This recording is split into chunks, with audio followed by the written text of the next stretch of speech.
Subay sa pagsaulog sa Food Safety Awareness Week, Department of Health Region 7, mihimug-at sa Kamahinungdanon sa pagsiguro nga luwas ang pag-andam sa atong mga pagkaon.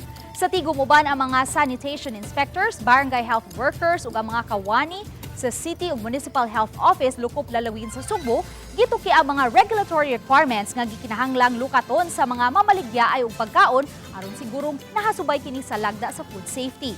Matod ni Dr. Jeanette Pauline Arellano-Cortes, panguo sa Occupational Health and Medicine Access Services Section sa DOH Central Visayas, mahinungdanon nga luwas ang pagkaon gikan sa farm, hangtod sa pag-harvest, pag-ihaw, pag-transport, paghipos, pag-andam o pagluto, hangtod na sa pagserve na sa pagkaon sa lamesa.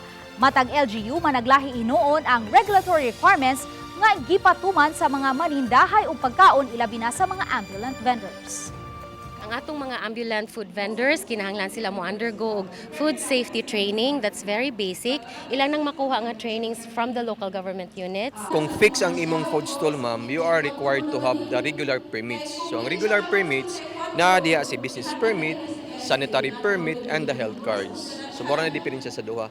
But for the food ambulant vendors nga come and go, we are only requiring them barangay clearance and special permit. Limpyo ka na imong tubig kay mineral ni.